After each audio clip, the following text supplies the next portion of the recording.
Hola, muy buenas, bienvenidos a otro vídeo de Gear para Dummies y efectivamente, como voy a anunciar en el título, este es el tan temido vídeo de Airsoft histórico que no sé hasta dónde llegará, hasta lo que me dure, la memoria del móvil. Es probablemente. Bueno, pues como dije a la hora de desarrollar, a la hora de los conflictos que iba a desarrollar en el vídeo anterior, ¿de acuerdo? Voy a empezar, voy a acotar directamente, lo digo. Voy a acotar lo que es este periodo de Airsoft histórico que sea posible representar con el material y las réplicas que tenemos disponibles. ¿De acuerdo? La idea es hacer básicamente más o menos desde el final de la Segunda Guerra Mundial el comienzo del proceso de descolonización en África, porque ya en Latinoamérica pues ya prácticamente están los mismos países que están ahora, con excepciones, pero prácticamente. Entonces, pues digamos el recorrido histórico que voy a empezar, lo voy a empezar por la parte de Latinoamérica y voy a seguir hacia el este, es decir, voy a seguir hacia la derecha, terminando con los conflictos en Asia y en Europa, ¿de acuerdo? Durante este periodo. Voy a dejar fuera los grandes, es decir, dejo fuera la Segunda Guerra Mundial, por supuesto, dejo fuera Vietnam y dejo fuera Corea, porque eso tiene ya su propia modalidad de recreación de Airsoft histórico. Entonces, ponernos a hablar de ese tema, que sería para tener un canal nada más que para eso. ¿De acuerdo? No los voy a tocar por excesivamente extensos, ¿vale?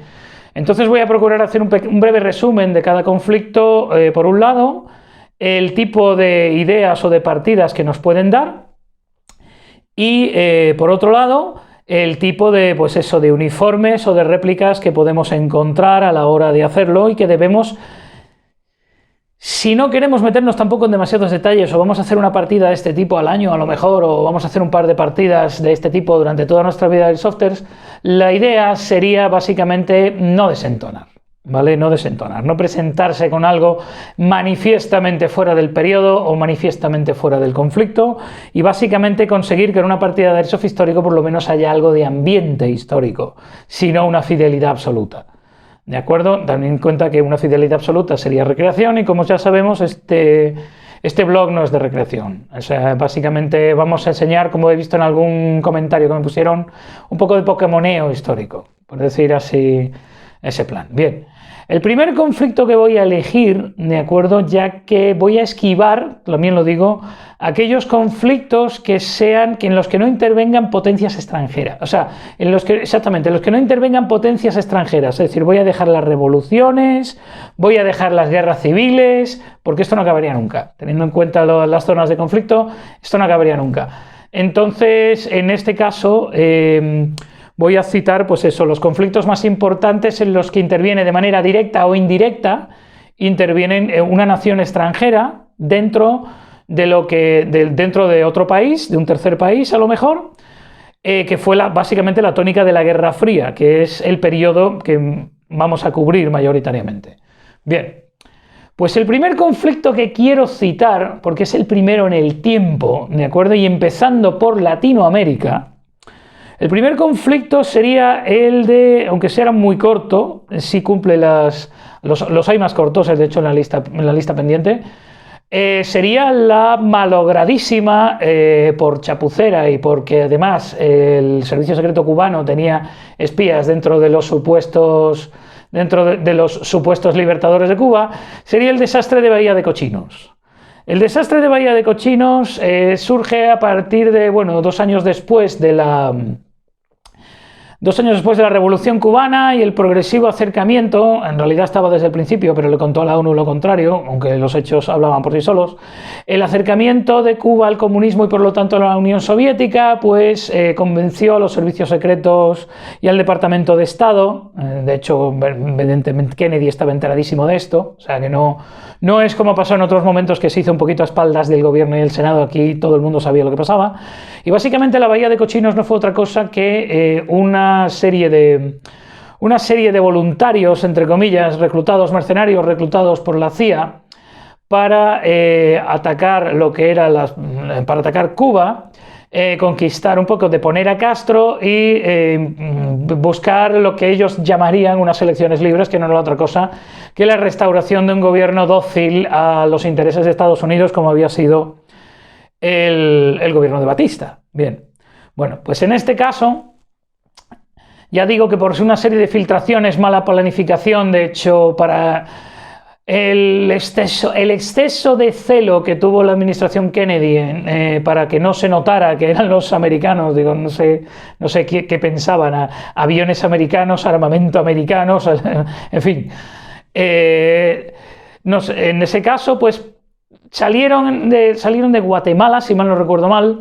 Salieron de Guatemala un par de aviones de transporte, un par de bombarderos, unas cuantas lanchas de desembarco y aproximadamente unos 2000 voluntarios, de los cuales les estaban esperando, básicamente en la Bahía de Cochinos, lo que se llamó la Fuerza de Defensa Popular Cubana. Todavía no era el ejército cubano, les estaban esperando y aquello fue un desastre absoluto. Aquello fue un desastre absoluto porque en apenas 60 horas, es decir, lo que estamos hablando 2 días y medio, en apenas 60 horas estaba todo el pescado vendido. En apenas 60 horas habían desarticulado la operación, habían eliminado a más de 100, de hecho habían matado a más de 100 de los mercenarios, habían herido unos 400 y capturado unos 1000. O sea, si estamos hablando de una fuerza de algo menos de 2000 personas, de 2000 hombres, pues resulta que al final, pues, fracaso absoluto de lo que fue la operación, básicamente por eso. Entre otras cosas, primero, mala planificación. Segundo, un mal problema con el secreto. Ya digo, los servicios secretos cubanos no eran para tomárselos a broma, tenían además ayuda de la Unión Soviética. Les pasaron la información, esperaron a los supuestos libertadores, ya digo, porque la historia en este caso de todo lo que voy a contar de Latinoamérica no es otra cosa que la Unión Soviética, apoyada por Cuba, tratando de meter repúblicas socialistas en la trastienda americana, y los americanos intentando meter gobiernos afines, ya sean o democracias afines o directamente dictaduras. Básicamente esa sería la tónica general de los conflictos en Latinoamérica, de la Guerra Fría. De hecho, eso es la tónica general en el mundo, fue la tónica general en el mundo entero. ¿Cómo era lo que dijeron los rusos? ¿Cómo era lo que dijeron los soviéticos? Vamos a pelear tú y aquel. Es un poco la tónica que siguen todos los conflictos que vamos a mencionar en este vídeo, ¿vale? Pero en este caso, efectivamente, se trató de un absoluto y total desastre por parte de lo que sería la fuerza invasora. Ya digo, los aviones fueron derribados rápidamente, las lanchas de desembarco fueron destruidas por artillería, la playa fue batida por artillería con todos allí dentro, no hubo forma de prestarles apoyo ninguno, primero porque lo que estaban usando era excesivamente vetusto, era todo de la Segunda Guerra Mundial, fundamentalmente bombarderos B-26, algunos P-47 y alguna cosa más que había por ahí, creo que es cazas Sifuri, y el armamento en tierra, que es lo que nos interesa, ya que no podemos reproducir aviación en Airsoft. El armamento en tierra de los atacantes básicamente era armamento de la Segunda Guerra Mundial, es decir, ametralladoras Browning del calibre 30, carabinas M2, subfusiles M3, fusiles Garand, que realmente era muy parecido a lo que tenía Cuba en aquel momento. En aquel momento, 2 años después de la Revolución Cubana, los cubanos empezaron a recibir bastante material de la Unión Soviética, pero todavía lo que eran las milicias que estaban ayudando a Castro a consolidar su poder todavía en Cuba, a Castro y al Che, a consolidar todavía su poder en Cuba, pues recibieron armamento del antiguo ejército de Batista, que fundamentalmente era armamento americano de la Segunda Guerra Mundial. ¿Vale? Entonces, en este caso estaríamos hablando pues, de un ejército invasor. En aquella época el uniforme tropical estándar era el uniforme verde, que ya se estaba generalizando a partir de los años 50, se generalizó en toda la zona de Latinoamérica y todavía se utiliza en general, todavía se utiliza en muchos países, ¿vale?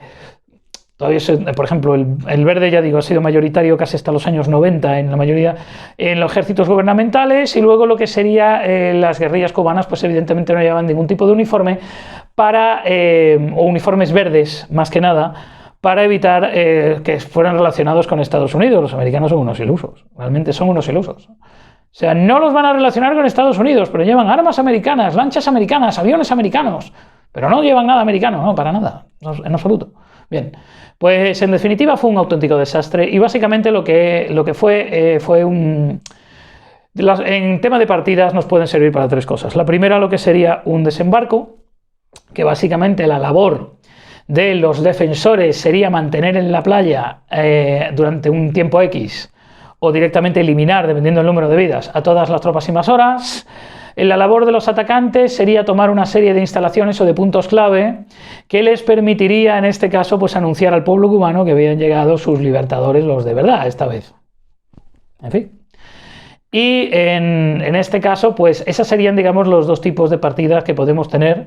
Y ya digo, sería una guerrilla que podrían servir perfectamente. Por un lado, yo creo que para diferenciar cabras de ovejas, lo mejor sería hacer el típico uniforme de BDUs verdes con AKs de madera para los cubanos y los típicos uniformes de ropa tropical, es decir, las típicas camisas saharianas, con pantalones incluso tropicales, etcétera, etcétera, con bandoleras y armas de la Segunda Guerra Mundial para los guerrilleros invasores.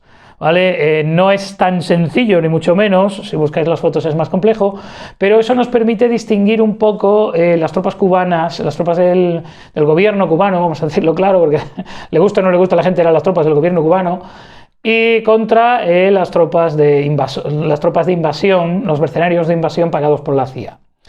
De acuerdo, que entonces en este caso pues serían ropa bastante menos homogénea, básicamente sería la típica ropa civil.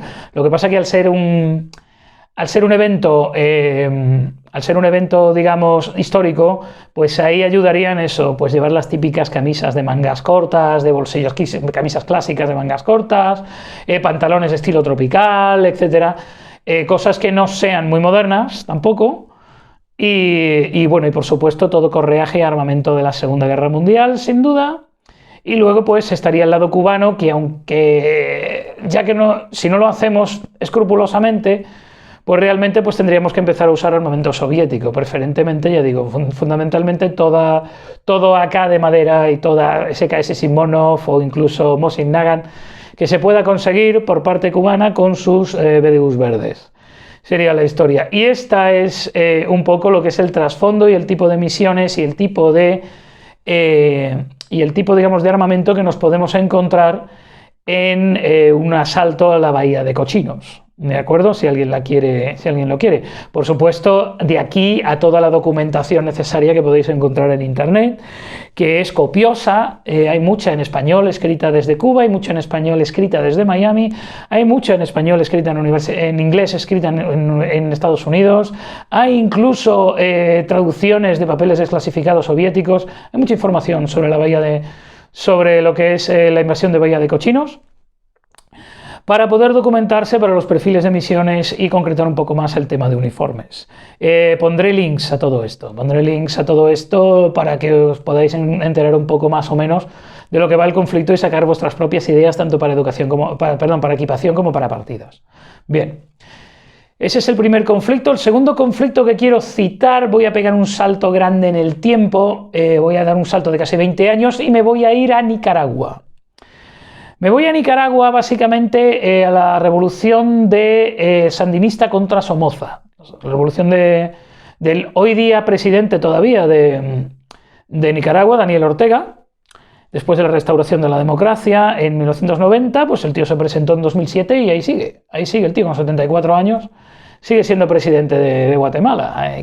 Como siempre, hay quien lo considera de una manera y hay quien lo considera de otra. También es una tónica actual con los países de Latinoamérica hoy día. Bueno, en este sentido, estamos hablando en 1979, desde bastante tiempo antes, de un par de décadas antes, de finales de los años 50, Anastasio Somoza, un dictador, se hace con el poder en Latinoamérica. Después, auspiciado por los americanos, Anastasio Somoza había estudiado tanto en la famosa infame Escuela de las Américas, sobre, efectivamente, una escuela, digamos, de injerencia política, de guerra de guerrillas. La Escuela de las Américas realmente lo que llevaba era básicamente una escuela de subversión, guerra de guerrillas y hacerse con el poder en Latinoamérica, ya sea por medio de una democracia títere, ya sea por medio de una dictadura, como era el caso de Somoza. Y en este caso, pues hubo una revolución del Frente Nacional de Liberación Sandinista, el Frente Sandinista de Liberación Nacional, que es el FSLN, que hoy día es un partido político y mantiene esas mantiene esas siglas, en el que se levantan apoyados, entre otras cosas, por supuesto, por Cuba, China y la Unión Soviética, se levantan contra el gobierno de Somoza y lo derrocan. La reacción americana es tibia y llega tarde y derrocan a Somoza. Entonces, desde 1979 a 1990 hay una dictadura del régimen sandinista, la dictadura de Daniel Ortega.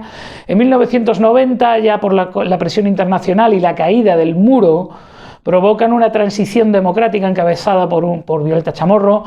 Después, en 2007, el Frente Sandinista de Liberación Nacional no desaparece, se convierte, ya digo, en un partido político dentro de lo que es el escenario político nicaragüense.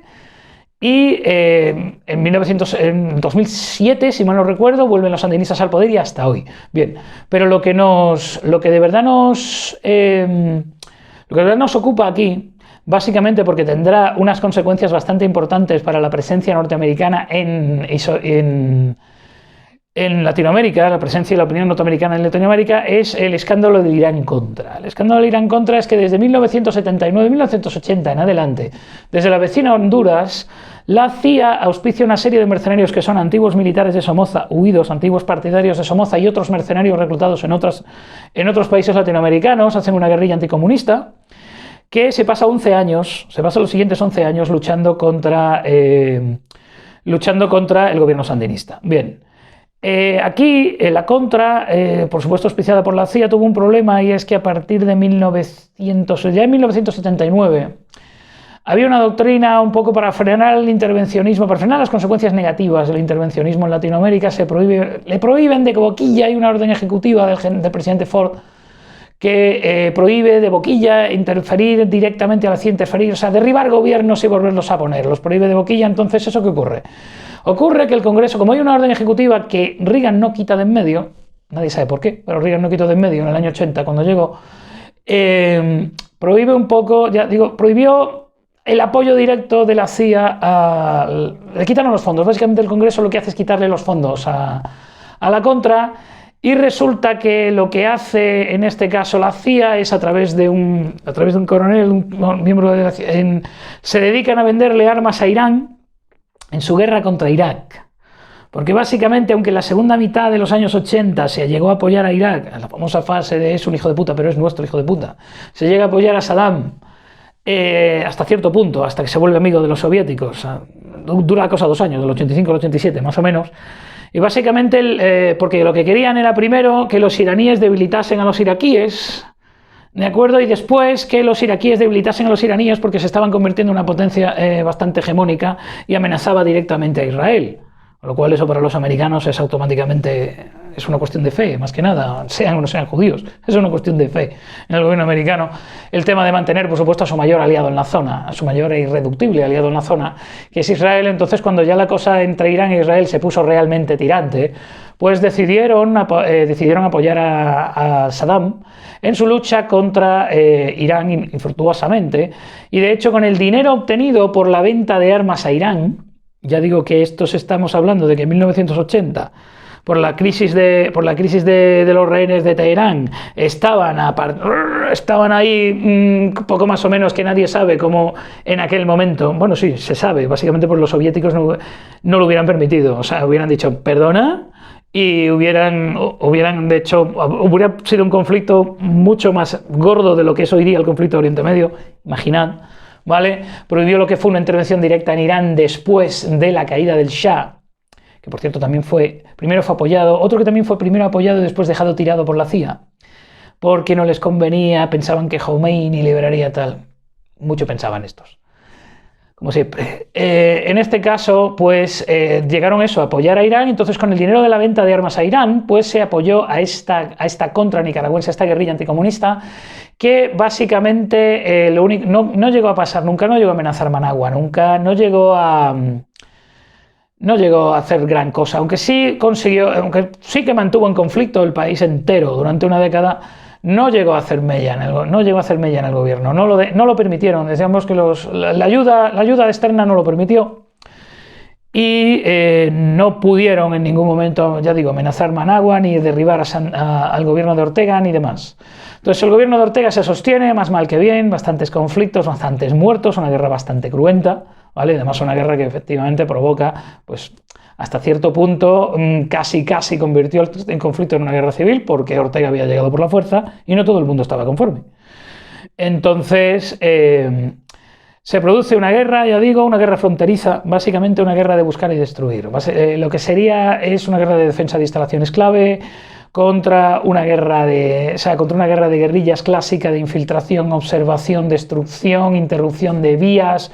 Esto para, por ejemplo, un escenario boscoso con campos grandes, con un montón de misiones, ya digo, de interdicción o misiones de contrainsurgencia por parte del ejército sandinista contra un ejército puro y duro de guerra de guerrillas de lo que sería la contra, da bastantes posibilidades. En el plano de equipaciones es bastante sencillo, es decir, pondríamos BDUs verdes y gorras o cascos de estilo ruso, incluso cascos M1 y correajes casi diría entre correajes rusos y correajes de la Segunda Guerra Mundial, válidos serían, con armamento ruso para el ejército sandinista, y por otro lado también tendríamos armamento fundamentalmente de la Segunda Guerra Mundial y algo de Vietnam, pero no nos equivocamos si utilizamos M14, carabinas M1, si utilizamos Thompson, M3, etcétera, etcétera, que era, digamos, el arsenal estándar de las guerrillas en Latinoamérica, el arsenal estándar que la CIA le daba a guerrillas en Latinoamérica durante todo ese periodo, ¿vale? Entonces, pues ahí tenemos una serie de misiones, ya digo, para utilizar. Para hacer tipo Milsim histórica es bastante bueno porque, bueno, que requiere un terreno grande, misiones de exploración, misiones de contrainsurgencia, rastreo, incluso misiones configurantes de población civil, pues es un conflicto bastante atractivo en ese sentido. Y en el plano de equipaciones, pues eso, no nos equivocamos poniendo verde contra civil tropical, ¿vale? Verde en este caso, verde gubernamental contra civil tropical, armamento de Segunda Guerra Mundial para la guerrilla, armamento ruso para el ejército regular, ¿vale? Y ese sería un poco lo que son las ideas de lo que se puede sacar del conflicto de Nicaragua. Realmente, si uno quiere hacer una partida excesivamente larga, se podría hacer incluso hasta si la guerrilla llegara a ganar el resto de objetivos, por ejemplo, conseguir tomar el Palacio Presidencial y derrocar a Ortega, en fin. Con un sitio como la ciudad de Airsoft o un sitio que tenga edificaciones y demás y que tenga un campo lo bastante grande, se podría hacer algo curioso con esto. Lo digo así a modo de idea y para darle un poquito de sentido a hacer un poco partidas más de Airsoft histórico. Bien.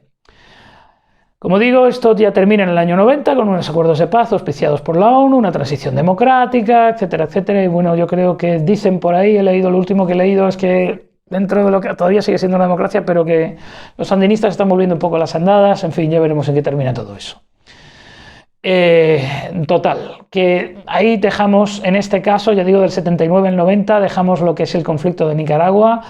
Por cierto, todos aquellos que viváis en Centroamérica, Latinoamérica, y tengáis más información y veáis este vídeo y queréis dejarme lo que queráis en comentarios, dejadlo. Toda información o todo sitio de donde buscar información es excelente, o sea, es para lo que está esto, y no lo voy ni mucho menos ni a tapar, ni a tomármelo como una crítica, en fin. Los que estéis, los hermanos Airsofteros del otro lado del charco, que pongan lo que sepan, quieran precisar, y por supuesto, si en este caso tenemos a gente que tenga experiencia de primera mano de los conflictos, aún mejor, ¿vale? Entonces yo en este caso no pretendo tomar partido por nadie, simplemente describir un poco a grandes rasgos lo que pasó allí, y a muy grandes rasgos, ¿de acuerdo? Y sin tomar partido por nadie. Bien. Así que en este caso, pues bueno, esto es para lo que dio lo que fue la contra nicaragüense, que ya digo que fue en el plano internacional, se metió hasta la ONU, hubo resoluciones, como esa resolución de la ONU del conflicto de Irán contra, que bueno, porque Estados Unidos es quien es y no hubiera acabado con sanciones, pero efectivamente acabaron haciendo un ridículo espantoso, acabaron rodando cabezas con la CIA, fundamentalmente la del coronel Oliver North. ¿Vale? Que eso es un caso muy famoso, buscadlo, o lo pondré, el caso de Oliver North, que es bastante llamativo, cómo se puede pasar de héroe de guerra a villano, básicamente por cumplir órdenes y que salga mal, en fin.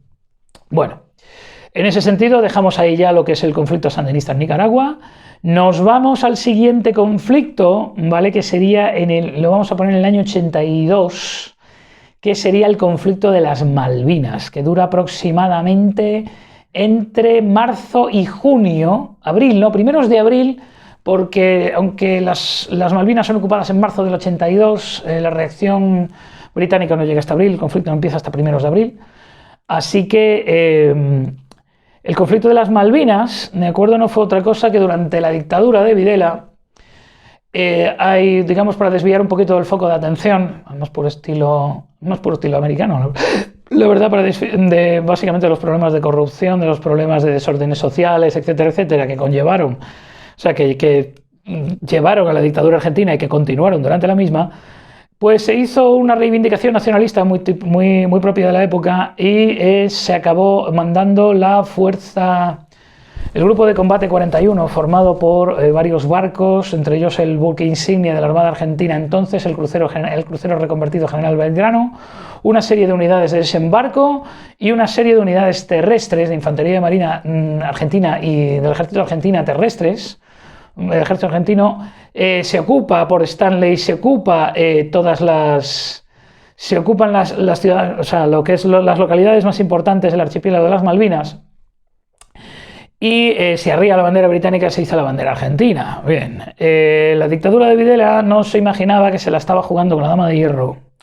Y la Dama de Hierro no vaciló en ordenarle a su armada que montase la mayor operación aeronaval que ha hecho Gran Bretaña, ya no digo desde la Segunda Guerra Mundial, de hecho ellos solos, es la mayor operación aeronaval que han montado nunca, ¿vale?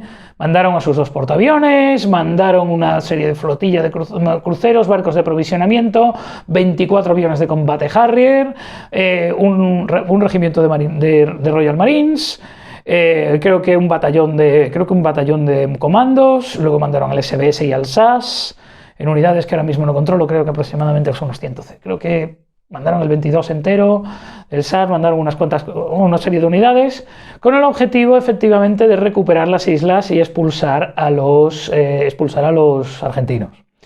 Bien. Todo hay que decir que los argentinos, después de la invasión, en el momento en el que se puso, lo tuvieron todo de cara. En primer lugar, porque lo primero que hicieron los americanos para ayudar a sus primos fue cortar el suministro de piezas y de bombas para los aviones Skyhawk. Los argentinos contaban mayoritariamente en aquella época con material americano, con algo alemán, que también cortaron el suministro, sobre todo, por ejemplo, para cañones antiaéreos. Para cañones antiaéreos que tenían y demás, y para el armamento argentino, que básicamente el armamento argentino se basaba en el FAL, ¿vale? Construido en Argentina, además bajo licencia.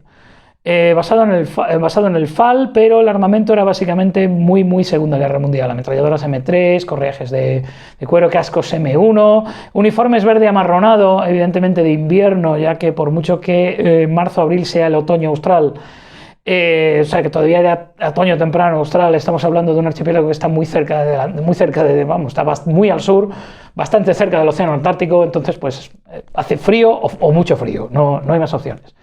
Entonces en este caso, pues la fuerza de tarea, pues tras una serie de incidentes aeronavales y grandes batallas aeronavales modernas, donde sobre todo los aviadores argentinos lo dieron todo, estando en franca desventaja, lo dieron absolutamente todo. ¿De acuerdo? De hecho, prácticamente si le hacemos caso a los números oficiales, que están discutidos, pero los argentinos perdieron entre 80 y 100 aviones, hicieron misiones verdaderamente suicidas con pilotos que directamente dieron un paso al frente. Ahí sí que tengo que decir, sin opinar en general sobre la política, sobre lo acertado de atacar las Malvinas o no, sí tengo que romper una lanza por los pilotos, sobre todo por los argentinos, sobre todo por los pilotos, porque demostraron un valor fuera de lo común y una pericia fuera de lo común, sobre todo en el hundimiento por ejemplo, del Sheffield y del Atlantic Conveyor, utilizando misiles antibuque Exocet, que además Francia, en cuanto se enteró, se negó a suministrarles más. No solamente se negó a suministrárselo, sino que además le dieron los planos de los misiles, se lo dieron directamente a los ingleses. También es verdad que Francia estaba en la OTAN, porque Francia está en la OTAN, aunque mucha gente niegue lo contrario, Francia está en la OTAN. Y en este caso, pues ahí hubo, pues efectivamente, a través de Chile, hubo un apoyo, a través de Chile, que además tenía un conflicto diplomático con Argentina por el archipiélago Beagle, ¿vale? Por la posesión del archipiélago Beagle, del cual Argentina también tenía sus pretensiones, oficialmente pertenecía a Chile, estaban ahí a partir un piñón. Más estamos hablando que en aquella época, de hecho, ideológicamente hablando, estaban bastante afines. Estaba por un lado Pinochet, por el otro lado la dictadura de Videla. Era un problema puramente territorial y de nacionalismo, porque de lo ideológico ahí no había ninguno. Bien, entonces, En este caso, pues la fuerza de tarea, Dios mío, el grupo de combate de los dos portaaviones británicos llega, además llegaron con bombarderos estratégicos que cambiaron su arsenal nuclear por arsenal convencional, que permitió bombardear efectivamente las bases en tierra argentinas y destruir una cantidad importante de aviones Super-Tendar en tierra, o de impedirles despegar, destruir las pistas. Los Harrier tuvieron bastante suerte, aunque tuvieron un par de derribos aire-aire y otros 6 más cayeron por fuego de tierra, es decir, básicamente de una fuerza de 24, creo que se perdieron, si no recuerdo mal, 8 aparatos, si no recuerdo mal, 8 aparatos más otros 4 creo que iban en el Atlantic Conveyor que tuvieron que aterrizar donde buenamente pudieron. Creo que se puede encontrar por ahí, incluso en Pinterest, una foto de un Harrier británico aterrizado así en un buque contenedor porque ya no tenía gasolina y era eso o caerse al mar. Y el tío aterrizó prácticamente de pie, o sea, se quedó de pie entre 2 contenedores. Es una foto muy famosa de la Guerra de las Malvinas. Y en cuanto a lo que a nosotros nos ocupa, de acuerdo, en tema de uniformidades ya hemos hablado un poquito de lo que es el argentino, que básicamente es el verde, eso sí, verde más oscuro, marronáceo, verde oliva tipo uniformes antiguos españoles, cortados por el mismo patrón, ¿vale? El verde oliva oscuro, con cascos M1, con FAL, ¿vale? Ametralladoras, incluso pues yo he visto MG-42 por lo menos entre los infantes de marina argentinos de la época, llegué a ver buceadores de combate MG-42, también he visto ametralladoras del calibre 30, el FAL por supuesto sería arma principal, alguna ametralladora M3, etcétera, esa es por la parte argentina, y por la parte británica quizás sea una de las más famosas en Airsoft histórico, porque la de las Malvinas, los PLC-58, los correajes antiguos PLC-58, los uniformes de DPM, las boinas, las mochilas Bergen, y para todos aquellos que guarden un surplus británico, como esta bandera que hay aquí, de los paracaidistas británicos en la Segunda Guerra Mundial, creo que es el segundo para, si no me equivoco, es posiblemente en el conflicto de Airsoft histórico donde más lo pueden lucir, sobre todo los que han hecho ese tipo de guerra de las Malvinas. Por supuesto, ya digo, FAL, ametralladoras GPMG, que ya el GPMG en Airsoft se puede hacer básicamente cogiendo yo creo que el único modelo que conozco de M240 es de AIK, si no lo han fabricado también creo que la marca esta que trabaja para e-bike, pero yo en este lado del charco la única que lo he visto es de AIK, de hecho la única que he visto en partida es de AIK. ¿Y cómo se convierte una de AIK en una GPMG? Se le quitan los raíles y ya tenemos GPMG, que eso es básicamente la diferencia, a grandes rasgos es la diferencia entre un M240 Bravo y una GPMG, es que no hay más. Bien, entonces a eso sería por el tema de equipaciones, ya digo, equipaciones para que nos demos también en cuenta dónde estaba, en qué momento tecnológico estaba una nación y otra, ¿de acuerdo? Si bien por la parte argentina se utilizaron no por primera vez, pero sí de manera más notoria, no por primera vez porque ya misiles antinavío habían hundido barcos en la guerra del Yom Kippur, ya había habido un hundimiento de una lancha egipcia, una lancha torpedera egipcia, había hundido con misiles, creo que eran misiles Styx, posiblemente rusos, había hundido un destructor israelí, el Eilat, lo había hundido también, ya había habido enfrentamientos con misiles antibuque. Uno de los problemas que tuvieron los británicos con los misiles antinavío, fundamentalmente con las bombas, sobre todo de los A4 argentinos y con los misiles, fue que para que aquella hornada de barcos de mediados de los años 70 estuvieran, digamos, a nivel OTAN y pudieran ir a 28 o 30 nudos para acompañar portaaviones que pudieran lanzar aviones en condiciones, se hicieron aleaciones de acero y aluminio para hacerlos más ligeros, y eso, cuando eran impactados por un misil, la temperatura alcanzada por la explosión del misil hacía que se fundiera el aluminio, y así se fue al fondo el Sheffield, con un agujero que otros barcos hubieran podido hasta ser remolcados, navegar o sobrevivir, aunque hubieran quedado fuera de combate. Por eso se fue el Sheffield al fondo, básicamente, por ser de aluminio y acero. Pero bien, volvemos a tierra, que es lo que nos interesa. Entonces, en este caso, los perfiles de misiones son bastante sencillos. Aquí lo bueno sería tener un terreno que nos permitiera, primero, cuanto más accidentado mejor. Si queremos hacer un terreno como el de las Malvinas, cuanto más accidentado y pelado mejor. Si aquí tenemos monte pelado o monte bajo en invierno, es ideal para reproducir un conflicto de Malvinas. Y en este caso, pues sería la defensa y toma de instalaciones clave. Básicamente, defensa, toma de instalaciones clave y destrucción de vehículos clave, como pueden ser vehículos blindados, aviones, etcétera, etcétera, que ya dependiendo de los medios de cada organizador, cada partida, cada milsim, pues serán más realistas u otros. ¿De acuerdo? Yo en eso tengo ganas de echarle mano al campo de Leningrado. Alguna vez habrá que ir. Al campo de Leningrado, que bueno, con lo que he visto que tienen montado la Segunda Guerra Mundial, pues a la hora de destruir, por ejemplo, instalaciones aéreas o de hacer pasar V1s por aviones a reacción, pues tiene su puntito para poder hacer algo así. Lo digo por aquellos que además las equipas de invierno para Galicia favorecen bastante, así que es un sitio más que adecuado. De lo que llevo visto, es un sitio más que adecuado donde hacer un escenario tipo Guerra de las Malvinas.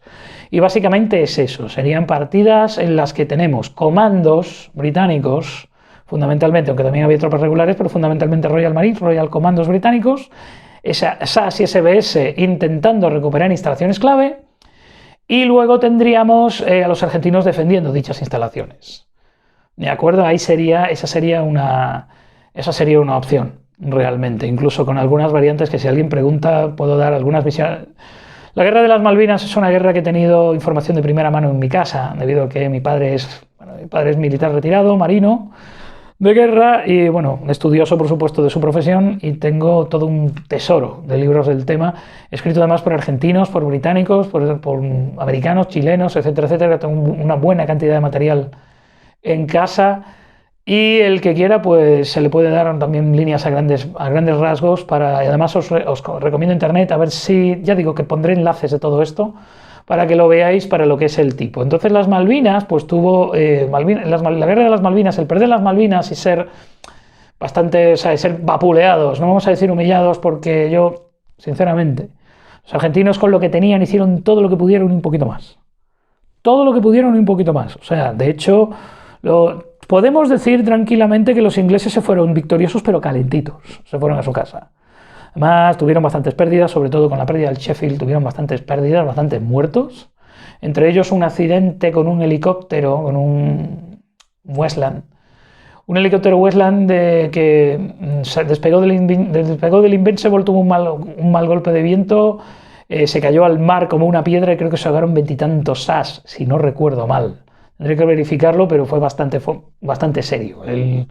El golpe fue bastante serio y como eso, pues ya digo, la dotación del Sheffield, dotación del Atlantic Conveyor, heridos a bordo del Invincible cuando fue atacado, dicen los argentinos que impactado por un misil. Eso ni los ingleses lo niegan, los argentinos lo afirman. Se dice que se ve pasando, las únicas fotos que hay realmente son pasaron por Galicia, son pasando precisamente por Galicia, las tomó la Armada Española.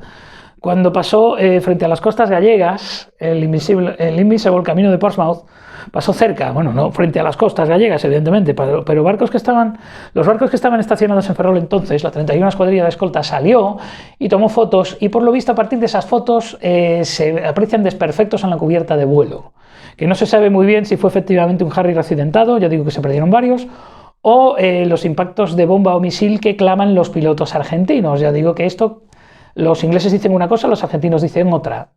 Aquí ya cada uno que se crea lo que hay, ¿vale? Hay gente que incluso afirmaba, pero bueno, esto es teoría conspiranoica, que se hundió el Invincible y que luego como tenía el... ¿cómo se llamaba el otro? Bueno, da igual. Como se llamaba el otro, que creo que era el último Royal, sí, creo que el último Royal era. Y como era un buque gemelo, pues se le cambió el numeral para que pareciera que no lo habían hundido. Lo siento mucho, pero no. El Invincible fue desguazado en Portsmouth en 2005, fue dado de baja, de hecho en 2005. Vamos, lo sé, de sobra. Andaba por allí, en aquel momento andaba por allí, así que... puedo decir que no, salió en los periódicos, salió la despedida, el buque héroe de las Malvinas, tal igual. Y evidentemente pues ahí hubo ahí pues polémica y tal, pero bueno, eso no afecta a las partidas de Airsoft, simplemente lo cuento como tal, pero sí que es un conflicto interesante desde el punto de vista de poder recrearlo, ya que disponibilidad hay. Voy a dejar de todos modos unos posts de Airsoft Argentina sobre la Guerra de las Malvinas, muy ilustrativos de la parte argentina, que además me han gustado mucho cómo lo tratan. Evidentemente cada uno barre para casa, pero lo que es el tema lo tratan bastante bien. Esto me lo ha sugerido compañero de Argentina. Gracias, tío.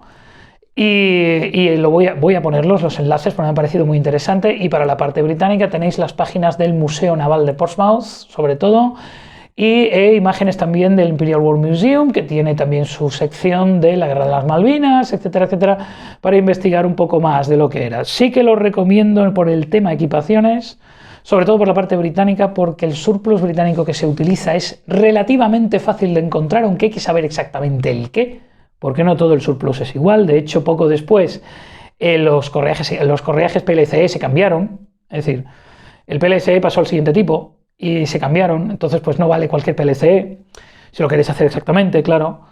De hecho, el PLCE se jubiló poco después, el PLCE utilizado en las Malvinas se jubiló poco después. Y luego, por esa parte, ya digo, por la parte británica para nosotros resulta muy fácil de encontrar, y la parte argentina no es tan difícil. Lo más difícil no, es que FAL lo fabrican solamente King Arms. Creo que he visto un FAL de Jingong, o al menos un SA-58 de Jingong, pero no sé si se fabrica siquiera. Ahora mismo lo que hay por ahí es King Arms con cuentagotas, y lo que lo fabrica fundamentalmente el L1A1, ¿vale?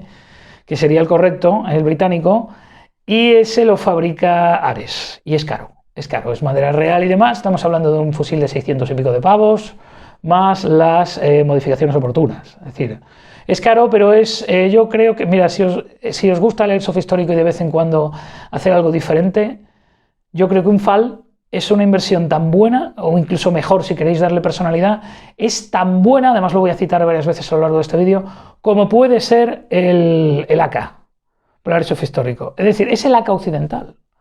El FAL es el AK occidental, tiene la misma personalidad y la misma significación histórica que pueda tener el AK. ¿De acuerdo? En ese sentido. Entonces, pues, es algo que si os gusta el airsoft histórico, tenedlo. Yo no lo tengo porque no me cabe en el armario de lo largo que es. Pero alguna vez lo tendré. Probablemente ya directamente, te lo digo, Gaby, como el ruso se lleve a la BL4 el SA-58, a mí se me va a notar un bulto en la Combat Shield, pero enorme de grande. Ahora, lo que voy a decir es que estoy contento de ver a todo el mundo. En fin, ya os digo, haceros con un FAL para el airsoft histórico no falla nunca, porque se utiliza prácticamente en casi todos los conflictos que voy a citar. ¿De acuerdo? Bien. Bueno. Dejando ya atrás las Malvinas, el siguiente conflicto, que es al año siguiente, aunque sea corto, es un conflicto interesante también, porque es el de la invasión de Granada. La invasión de Granada es prácticamente el mismo caso que Cuba, en pequeño. Es decir, tenemos un gobierno afín a los Estados Unidos, que es derrotado por una junta apoyada por Cuba, que además Cuba llega, en cuanto la junta se rebela, llega al poder, y además la junta se rebela, llega al poder y en 2 días ejecuta al gobierno anterior, o sea, en plan revolución, en plan día de la Bastilla, ¿vale? Ejecuta al gobierno anterior, y entonces automáticamente los cubanos llegan, invitados por esta junta, llevan 2.500 soldados cubanos, se hacen con la isla. Esto está demasiado cerca, evidentemente, de los intereses americanos. Y la respuesta de Reagan nos hace esperar y les manda una unidad expedicionaria de marines acompañada por los Rangers y por fuerzas especiales. Es decir, les manda un grupo de combate completo. O sea, evidentemente, David contra Goliat, total y absoluto, a pesar de que en este caso los cubanos sí opusieron resistencia. Lo que pasa es que no tenían ningún tipo de apoyo aéreo, tenían algo de apoyo blindado que habían desembarcado en la isla, no tenían ningún tipo de apoyo aéreo, nada con lo que oponerse, y mejor para ellos, nada que oponerse a lo que los americanos les soltaron encima. Sin embargo, los americanos, por una serie de menosprecios a las tropas residentes, sobre todo a las cubanas, y fallos en inteligencia, tuvieron un helicóptero derribado que no debían, unos SEAL que se ahogaron precisamente al esto, porque tú puedes ser mucho SEAL y mucho esto, pero si a ti te van a soltar a 5 millas de la costa para que tú vayas en balsa, y resulta que te tienes que bajar de un helicóptero que se está hundiendo y navegar 12 millas, lo normal es que te pierdas en el mar, sobre todo porque tampoco había buena mar. Entonces, pues, por muy SEAL que seas, la mar puede con todo, SEAL o no SEAL. Bien, entonces, en este sentido, pues bueno, tuvieron una serie de pérdidas, pero evidentemente estamos hablando de una fuerza mínima que había en este caso, o sea, una fuerza minúscula. De hecho, prácticamente el número, o sea, la fuerza expedicionaria cubana que llegó era prácticamente igual al número de milicias que se había levantado, es decir, eran unos 5.000 milicias prácticamente con armamento ligero, contra un grupo de combate entero y 10.000 tíos que llegaron allí de pronto de la noche a la mañana. Evidentemente con esos medios pues no había forma de resistir. Y aquí en el plano de equipaciones, aquí empezamos a utilizar lo que serían ya equipas LC1. Equipas por la parte americana, evidentemente equipas LC1, cascos M1 todavía no se habían pasado al PASG. O quizás sí. Quizás fuera la primera vez. Sí, creo que los Rangers sí utilizaron el PASG. En este caso ya lo concretaré en los enlaces que voy a poner, ¿de acuerdo? Sí utilizaron el PASG, creo, o estaban todavía en la transición al M1, o como fueron Marines por un lado y Rangers por otro, es posible que los Rangers ya tuvieran el PASG, los Marines todavía no. Pues ya te digo que en ese momento es cuando se hace el cambio, ese año y el siguiente, entre eso y el Líbano, es cuando se hace el cambio de lo que es el sistema PASG del antiguo correaje LC1 al sistema PASG. Entonces ahí estaban, ya te digo que tengo que verificar, valdrían tanto uno como otro, es decir, si tenéis un PASG de este típico copia que le ponéis una funda Woodland y unos ojos de gato y la cinta alrededor, ¿de acuerdo? Os puede valer y os puede valer el típico M1 que tengáis a mano, porque básicamente yo creo recordar que en las fotos que he estado viendo preparando este vídeo he visto las dos cosas. Entonces, pues ahí lo dejaré. Un poquito lo que sería, ya digo, por la parte americana, Woodland, por supuesto, a saco. Woodland incluso podéis poner RDL, los que quieran hacer de fuerzas especiales, podéis poner RDL, por supuesto el M16 que hay a mano, M60, etcétera. Lo que hay a mano allí es básicamente el M16A1, lo tenéis de varias marcas, fundamentalmente sobre todo básicamente es utilizar un guardamanos, sin complicarnos mucho la vida, un guardamanos de asa fija, de M16, el típico que tenemos de los CAR 15 o de los CAR 15 de Vietnam y demás, y el guardamanos triangular, que lo hay de Marui, lo hay de GIP, lo hay de... Guardamanos triangular, ya digo, Marui, GIP, creo que Jingon también lo tiene, etcétera. Yo tengo uno por ahí, tengo que tenerlo todavía, al menos una de las piezas, no me acuerdo qué hice con él, pero algo... Igual tengo alguno de plástico por ahí. Y eso, pues nada, utilizarlo básicamente, ya que lo que sería... ¿Cuál es la ventaja? El Woodland vale 50 pavos, un correaje para salir del paso por una partida de Airsoft histórico vale apenas, puede valer otros 50 como mucho, y ya con mochila de culo, 2 cantimploras, 4 cargadores que puedes meter hasta 12, el cinturón LC1, la funda Bianchi, el cuchillo Doom y tal. Pues eso la verdad es que no, para ser una equipa para dar el pego no sería una equipa cara. Y aparte, evidentemente, el uniforme Woodland lo podemos utilizar una y otra vez, tanto ahora, tanto para nuestras partidas normales y corrientes, como para hacer de todo tipo de... para hacer en este caso de todo tipo de... lo diré, de equipas de la época, ¿vale? O sea, y además hay que tenerlo. Si veis este canal tenéis que tener un Woodland. Tenéis que tener un Woodland americano, un M81 Woodland o su equivalente ruso, me da igual. Pero tenéis que tenerlo. O sea, el típico surplus boscoso, eso hay que tenerlo. Bien, bueno, pues en este sentido... La guerra de Granada dura, o sea, lo que es la invasión de Granada dura 2 días, pues no dura más, y el segundo es de limpieza. Se restablece una pseudodemocracia, y digo pseudodemocracia porque no, hoy día es una democracia, pero bueno, el hermano yanqui vigilante, como siempre. Y en este caso, bueno, evidentemente se depone, se derroca y se encarcela a la Junta Militar. Se repatria, se permite el repatriado de los soldados cubanos para evitar males mayores. Recordemos que en aquella época estaba la Guerra Fría en full swing. De hecho, la Guerra Fría es una guerra que en los 80 es cuando se pone el famoso, no sé, ahora que está de moda la serie Watchmen, para los que lo hayáis descubierto ahora, el Doomsday Clock en los años 80 estuvo en su máximo, en su punto álgido justo antes de caer con la caída de la Unión Soviética. Llegó a estar en su punto álgido sobre todo por los acontecimientos de Afganistán y precisamente la escalada en Sudamérica. ¿Vale? Durante la Guerra Fría, durante los años 50, 60, 70 y 80, cuanto más riesgo, con la posible excepción, y lo dudo mucho, tanto que los rusos como los americanos hubieran ido realmente a la guerra nuclear por Cuba, lo siento mucho, pero no, ni uno ni otro. Aún así, salvo quizás el tema de Bahía de Cochinos, quizá en los años 80 fue el momento en el que el Doomsday Clock estuvo más cerca de de la medianoche, que sería ya efectivamente la destrucción total, que no estaríamos aquí ninguno.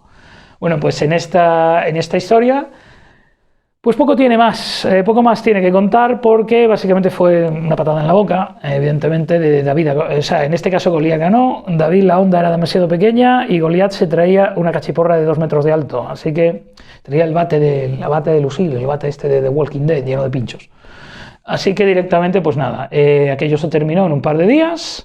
Es una invasión meramente anfibia, ¿vale? En el cual tenemos de nuevo la secuencia, al igual que por ejemplo fue directamente en las Malvinas, tenemos protección de instalaciones clave y ataque a esas instalaciones con un plot twist que básicamente sirvió como excusa además para mandar al grupo de combate americano, que fue la existencia efectivamente de unos 400 estudiantes en la Universidad de Granada, la Universidad además jesuita de Granada, que eran 400 estudiantes que se enteraron de que había una invasión básicamente por cuando llegaron los marines, porque a ellos no les habían tocado un pelo, pero claro, hay americanos en un terreno lleno de precomunistas, ¡a por ellos!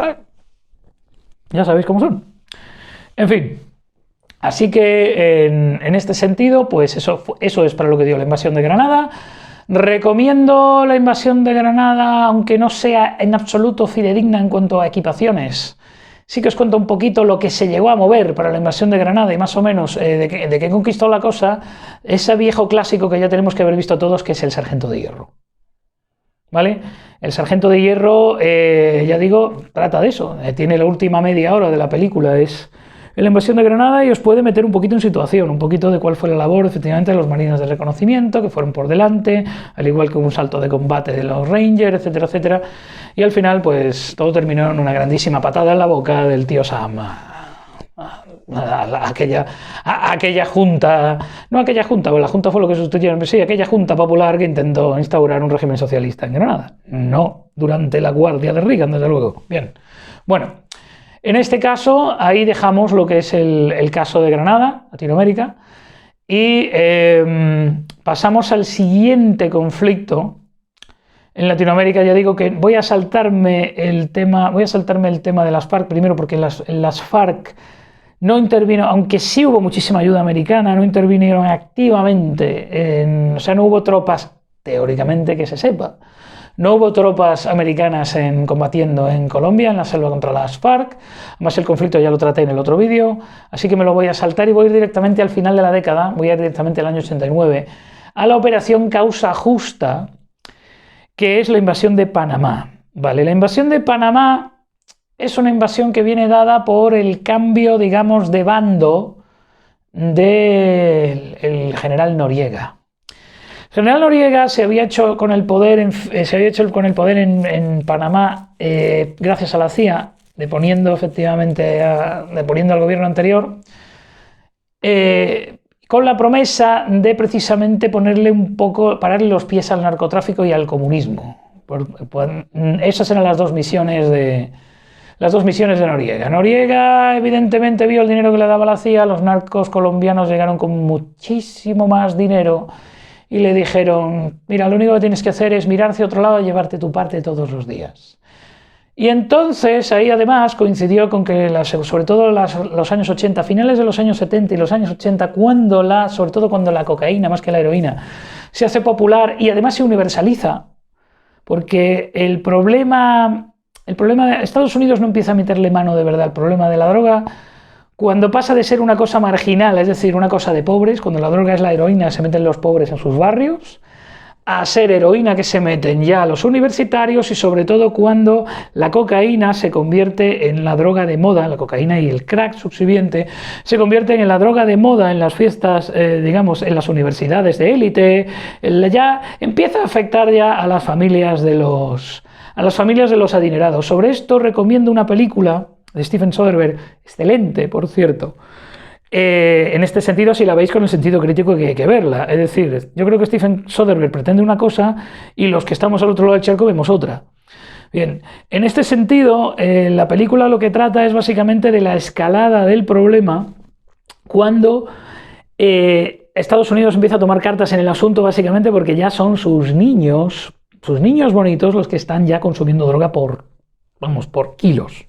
¿vale?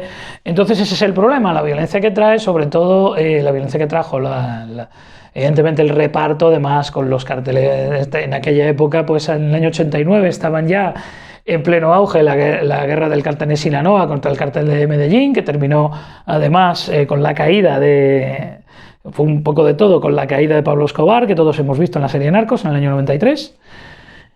Y en este caso, pues ahí lo que hubo con ese cambio de idea, es decir, y viendo los americanos que gracias a Noriega estaban entrando 4 veces más droga de la que entraba antes, pues decidieron apartarlo de un manotazo. Básicamente decidieron ir a Panamá y apartarlo de un manotazo, montan la operación Causa Justa, que se monta prácticamente de la noche a la mañana. Hubo mucha intervención ahí de operaciones especiales, hay fotos de Larry Vickers, hay fotos fundamentales de Larry Vickers delante del Palacio Presidencial de Panamá, ante la cancela, la famosa foto que está muy pixelada, pero sabe todo el mundo que es él.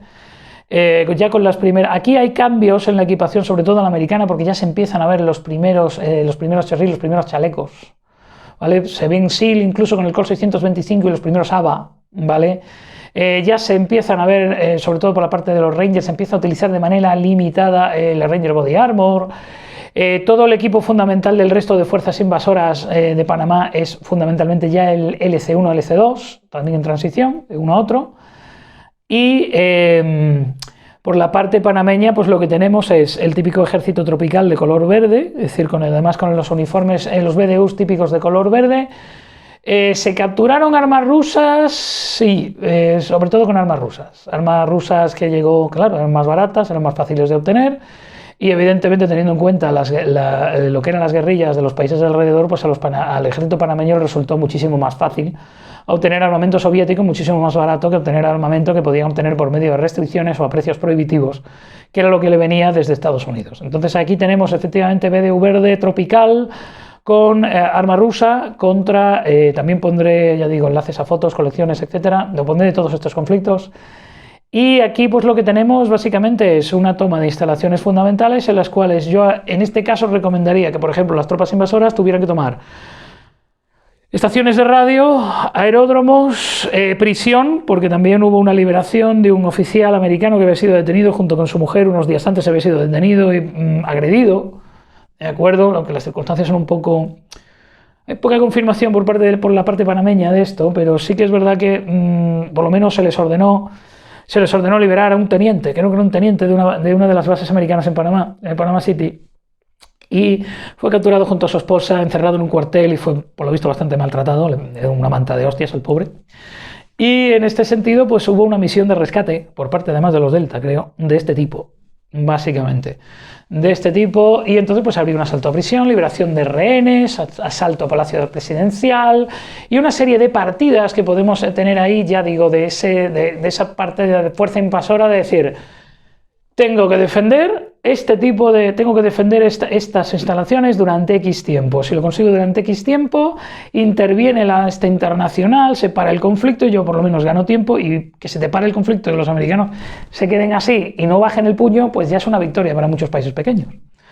Porque que se lo digan a los vietnamitas lo que cuesta en hombres, lo que cuesta en gente, lo que cuesta en desarrollo, lo que cuesta en que te destrocen el país, ganarle una guerra a los yanquis. Así que sí, más vale en este caso pues podría ser una opción de decir, sois los americanos, sois la fuerza invasora, tenéis X tiempo para conseguir estos objetivos, y los panameños tenéis X tiempo, o sea, durante este X tiempo tenéis que conseguir aguantar durante este X tiempo para que no consigan sus objetivos e intervenga la comunidad internacional y esto termine un poco pues, más pacíficamente. De hecho, Noriega huyó al Vaticano al estilo, este tío de Wikileaks, ya no me acuerdo. Se llama el tío. ¿Cómo se llama? Bueno, da igual. Ahora, Julian Assange. Al estilo Julian Assange, ¿vale? Este tío se metió en el Vaticano, lo que es Noriega, se metió en el Vaticano y hubo unas negociaciones de más de un año. Al final Noriega terminó en una prisión americana y creo que sigue allí. Sinceramente, la parte esta la preparé hace tiempo, llevo ya tiempo intentando hacer este vídeo y el tío sigue allí, o sea que no... Y el tío sigue allí, con lo cual ahí ya no había nada. Entonces, pues nada, Panamá, pues al final hubo una serie de acuerdos en la que los americanos abandonaron el control del canal, creo que tienen una base allí todavía, pero bastante más reducida de lo que eran los años 80.